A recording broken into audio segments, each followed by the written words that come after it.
Hello everyone, I am Julian Morris with the Channel 5 News. In the headlines, 10 election petitions filed by the UWP challenging the December 2019 election results struck out in court. A recommendation to name newly upgraded Salisbury Primary School after a prominent resident, and chairman of the Community Hostels Incorporated may be throwing in the towel before the end of the year. The details coming up.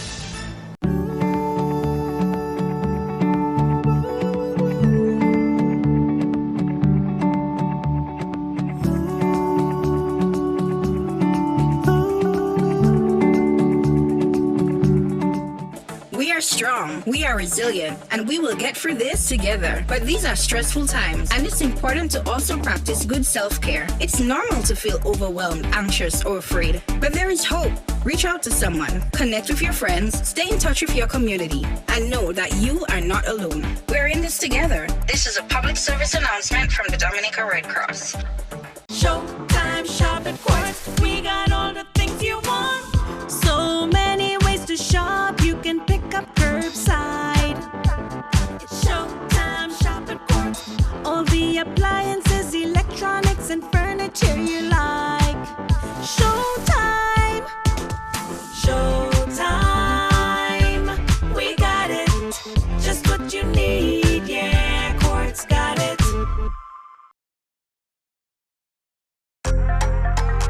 Flow helps you stay connected to what matters. Simple plans and a better network mean that you can enjoy 7 days of unlimited social messaging, 3 gigabytes of reliable data to use as you like, 700 local anywhere calls and texts with the always-on prepaid plan, all for $29. Keep your number when you switch to Dominica's most reliable LTE network. Buy wherever you top up. Switch to Flow. It only gets better. First up with the news, the court has struck out all 10 UWP election petitions seeking to overturn results of the December 6 general election. The UWP challenged results of 10 constituencies won by the DLP, claiming that there were irregularities and asking the court to overturn those results. The court ruled on the matter Wednesday morning, ordering the petitioners to pay $5,000 to the respondents.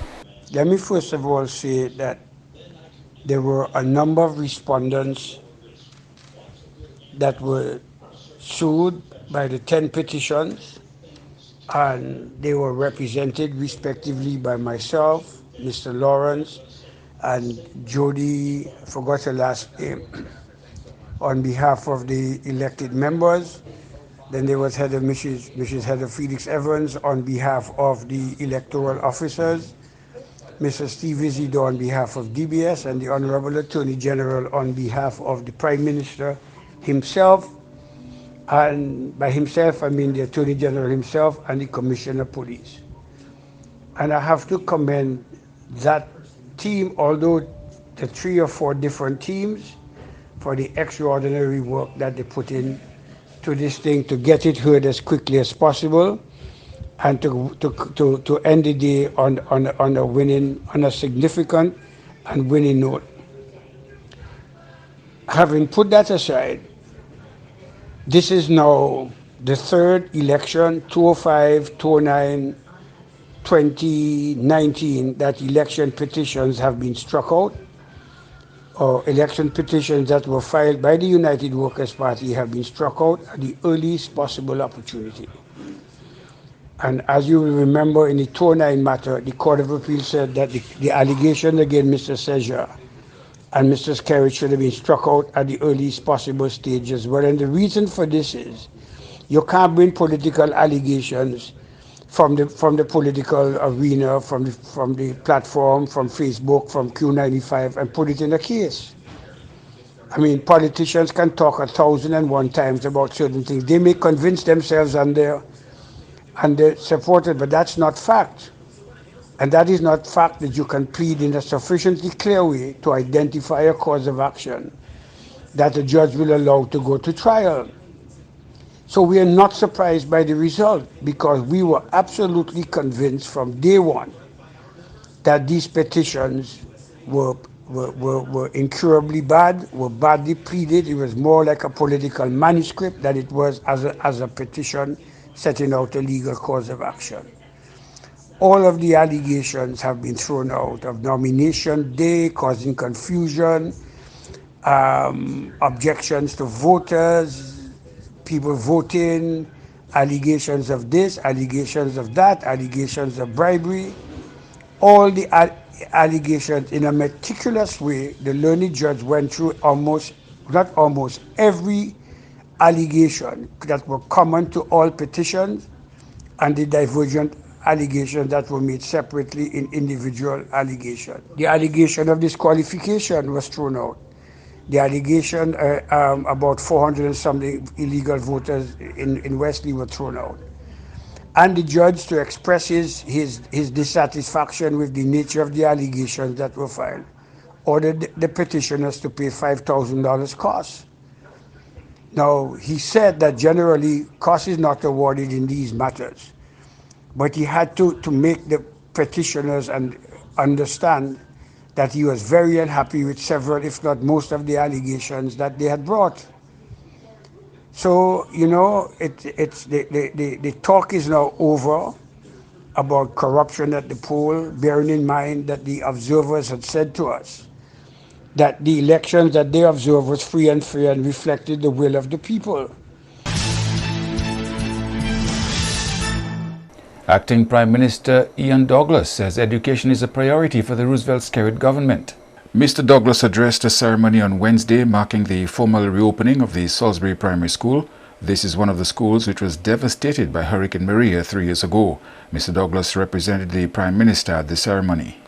It is no secret that education is one of the pillars of this government. If you look at successive budgets, the chunk of the budget is dedicated to education because we believe that education is the pathway out of poverty. No matter what your station is in life, when you are educated, you have a chance of achieving anything that you can set your mind to through education. So this government has placed education on the forefront and made it a priority. And that is why you are seeing that emphasis being placed on education from the preschool stage all the way through to our university. We were the government to actually establish the Dominica State College. We abolished the common entrance, and now I believe you have the grade 6 national assessment. So all students can get into a secondary school.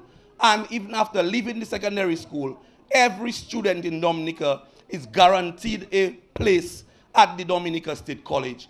Douglas says government has also demonstrated its seriousness about building a resilient nation. When we say resilience, we do not only mean resilience of our infrastructure, but resilience of the entire economy, and most importantly, resilience of people, the citizenry of Dominica.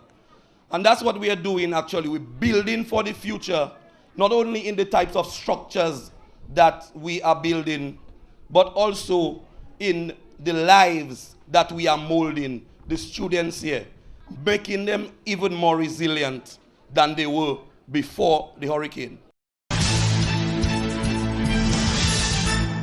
Members of the National Health Commission have refuted claims that the new Dominica-China Friendship Hospital will deny citizens care because of inability to pay when it is privatized. The Commission has said that there is no recommendation to privatize the hospital or to deny care to those who can't afford it. But one member is reminding citizens that healthcare comes at a cost and the service provided to those who are exempted will have to be taken up by government. There is no proposal to, in fact, start charging people fees. What we have said during the consultations is that at present, government has a broad policy on exemptions that is under 18 and over 60. It may be in future, the board may want to look at this. In particular, we have retirees, nationals who are returning home. Many of them have insurance policies. Many of them have pensions where they may be able to make a contribution. And we're saying that is something that will have to be examined, to what extent they can make a contribution to assist. Because I think it is well known that hospital care is expensive. And we like to remind the government as a commission that while the patient or the person who is exempted may not be paying, it does not mean that it is free. There is a cost to healthcare. So going forward, what we have said, because we will have a Directorate of Finance and Budgeting, all the services, the cost for delivering services will have to be known. And if the government wishes to continue to exempt in a broader way, we will say all the services that have been delivered to those exempted cost, say, $1 million. And therefore, you may wish now to make that check available to the board.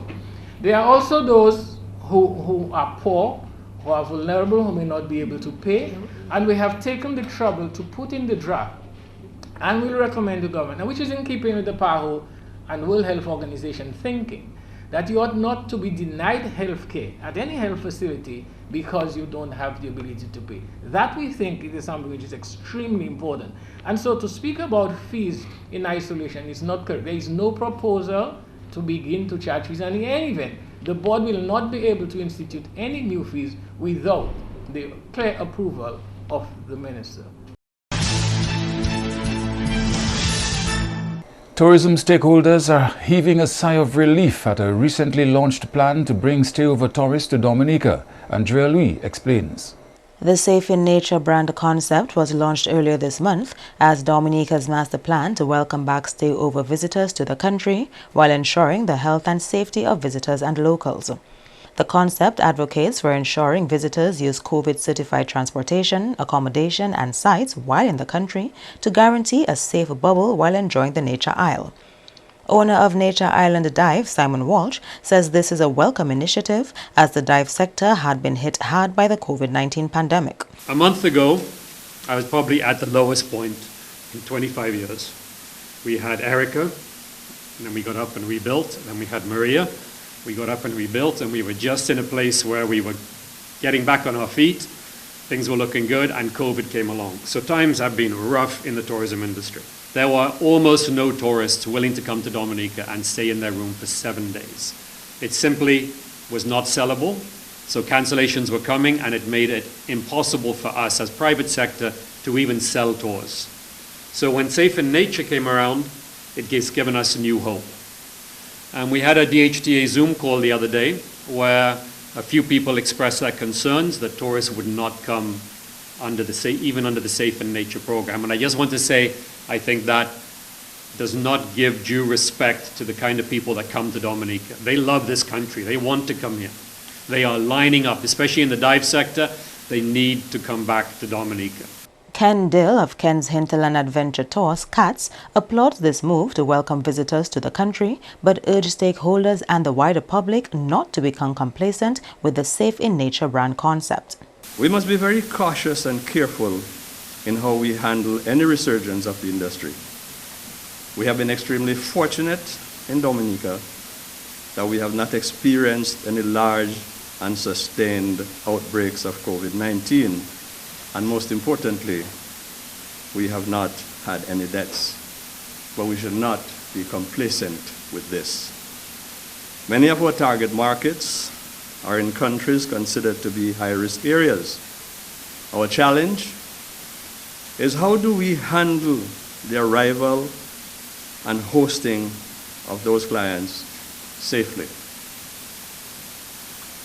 Make no mistake about it. Even though we may have some trepidation about the future of tourism, we need to do whatever it takes to get things back on track. Marketing executive at the Discover Dominica Authority, Samantha Later, says marketing for this initiative has already gotten underway. Discover Dominica Authority has already begun our promotions. We have also passed out the information to our source markets reps throughout our major markets. So this information would already be going out. We have already plans for additional advertising through our digital portals and of course through our social media handles and those of our source markets for the Safe in Nature branding. So this information definitely will be going out. We have already planned a number of radio interviews, talk shows throughout the region and also internationally for the Safe in Nature. You're watching Channel 5 News. We'll have more after this. A new in-home experience is here. All your services bundled into one simple plan. Faster, more reliable Wi-Fi so that you can binge, play, and stream uninterrupted. Unlimited flow local landline minutes mean you can talk and talk and talk. plus the best in TV entertainment with over 120 channels and 29 in HD, all for $160 a month with the new all-in bundle. With Flow, it only gets better. We are strong, we are resilient, and we will get through this together. But these are stressful times, and it's important to also practice good self-care. It's normal to feel overwhelmed, anxious, or afraid. But there is hope. Reach out to someone, connect with your friends, stay in touch with your community, and know that you are not alone. We're in this together. This is a public service announcement from the Dominica Red Cross.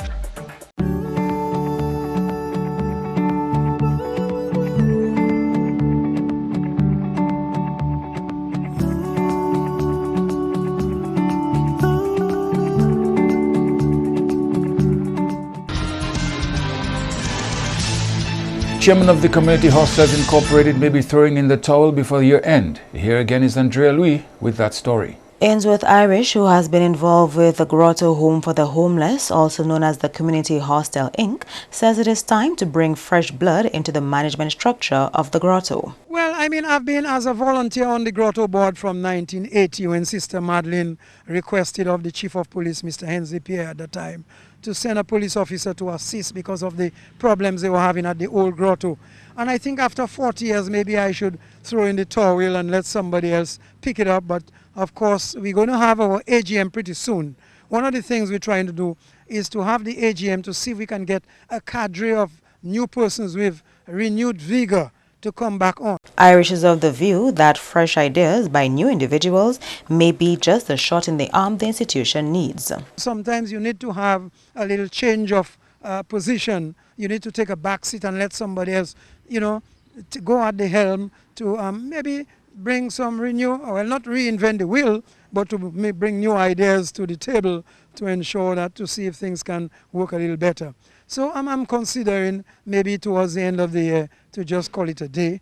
But of course, I'll be guided by the Almighty Father, who will tell me whether I should continue going or whether I should take a break. The main challenge being faced by the Community Hostel Inc. is that of financing, and while grateful for the monetary assistance being received, Irish is hopeful that a new person at the helm will help bring in more donations to the institution. Of course, there are challenges. Finance is always a challenge. But again, thanks to the government of Dominica, we've just received our $65,000 grant for the year. I mean, we would do, if it could be doubled, that would be better. In addition to the $5,400 purpose allowance we get on a monthly basis. But as you know, things have increased in terms of feeding the people. And of course, some persons come on board and say, well, we will contribute to our relatives, but they do that once, twice, and then they forget it. But certainly I'm happy to say that, we have some good, generous persons in the community who have been giving the support. Currently, there are 10 staff members who take care of 38 residents at the Community Hostel Inc. Andrea Louis, Channel 5 News. Parliamentary Representative for Salisbury Hector John is recommending that the newly upgraded Salisbury Primary School be named after a prominent member of that community. Mr. John put forward a few names of outstanding community members for consideration. He believes it would promote a sense of pride and ownership. Today's ceremony would have been even more special if the opportunity was taken to rename the school after someone who have made or is making a meaningful contribution to our community. This gesture would go a long way in getting people in the community to be more involved and committed towards the positive growth of our school. This would bring a deeper sense of pride and ownership. Please allow me to provide a few names for collective consideration in the near future. Mr. Cuthbert Vidal, one of the top farmers in Dominica. 95 years old, Mr. Bryson Louis. He was the MP when the Salisbury Declaration was presented right here on August 29, 1976. The late James Roy, former parliamentary representative and community leader. Linford John, Cadaslipso, music icon. Yusfield John, the most successful sportsman. The late Rosema Dedim Frederick, former cultural elder. And Mr. Burton Vidal, served the longest as principal at this school. Mr. John urged parents and the wider community to work more closely with the school. I would like to call on the entire community of Salisbury to continue to play an active role towards the further development of our school. The foreign governments have made their significant contributions, and now it is our time to demonstrate sincere appreciation. Let us ensure that this facility remains in very good condition by giving full support to the principal and his staff. Parents, your children spend about 7 hours every day, 5 days a week at the school. So make the school, the business of the school, your business by being involved and staying actively involved. Today is a special day in the life of our community. Today we are thankful to friends from far places for their lives changing contributions. But today also open the doors to new opportunities and possibilities towards the continued improvement of Salisbury. Airlifting citizens who require specific care or specialist care overseas is likely to largely become a thing of the past when the new Dominica China Friendship Hospital becomes fully operational. This is one of the issues raised at a recent news briefing by the National Health Commission. There will be a point, even with the best improvements here, there will be a need for some referrals overseas. As a board, our immediate thinking is we need to try and reduce the need for these overseas interventions, and therefore we have, as well put in the legislation, a greater emphasis on telemedicine, so that for some interventions where you would normally fly, it will be possible for the consultant, the specialist, to remain here and speak to a consultant in Jamaica, in Australia, anywhere else in the world, and get support for your patient.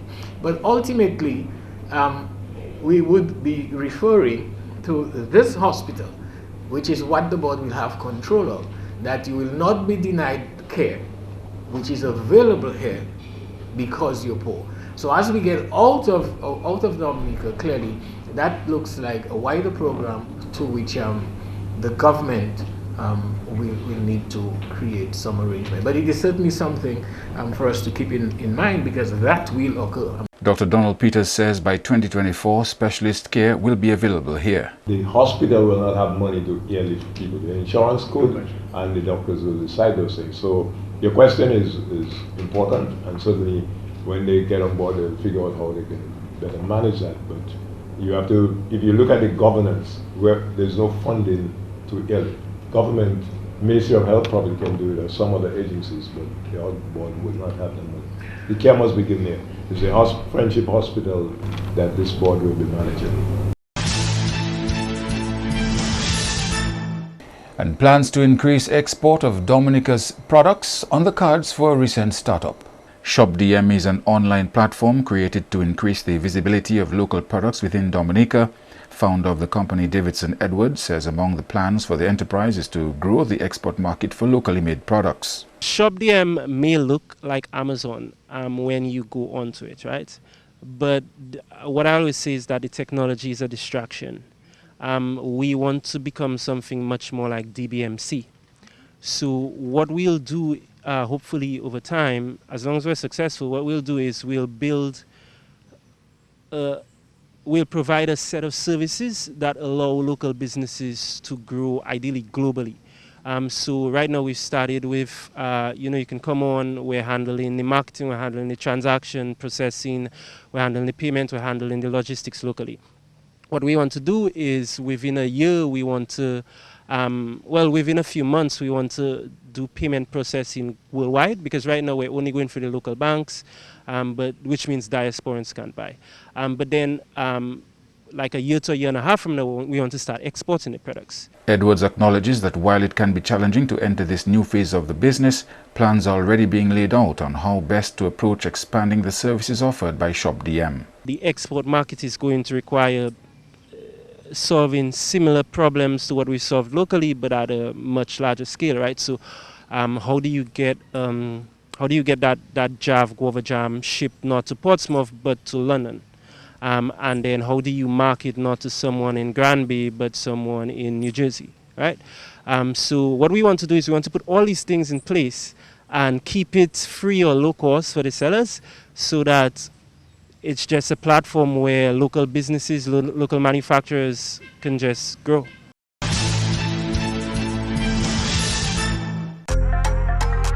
Flow helps you stay connected to what matters. Simple plans and a better network mean that you can enjoy 7 days of unlimited social messaging, 3 gigabytes of reliable data to use as you like, 700 local anywhere calls and texts with the always-on prepaid plan, all for $29. Keep your number when you switch to Dominica's most reliable LTE network. Buy wherever you top up. Switch to Flow. It only gets better.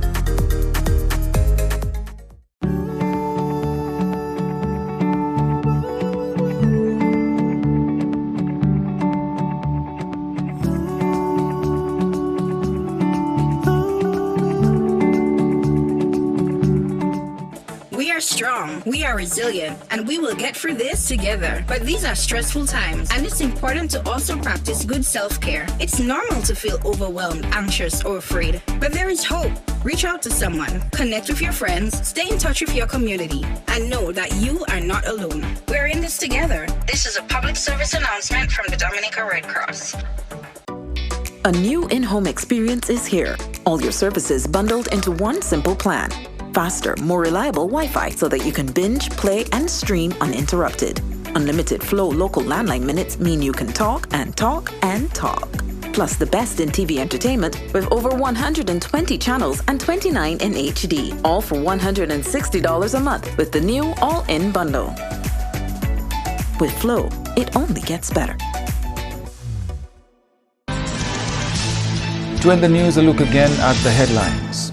10 election petitions filed by the UWP challenging the December 2019 election results struck out in court. A recommendation to name a newly upgraded Salisbury Primary School after a prominent resident and chairman of the Community Hostels Incorporated may be throwing in the towel before year end. You may access the news on our YouTube channel. On behalf of the production team, I am Julian Morris. Thank you for watching. Join us tomorrow.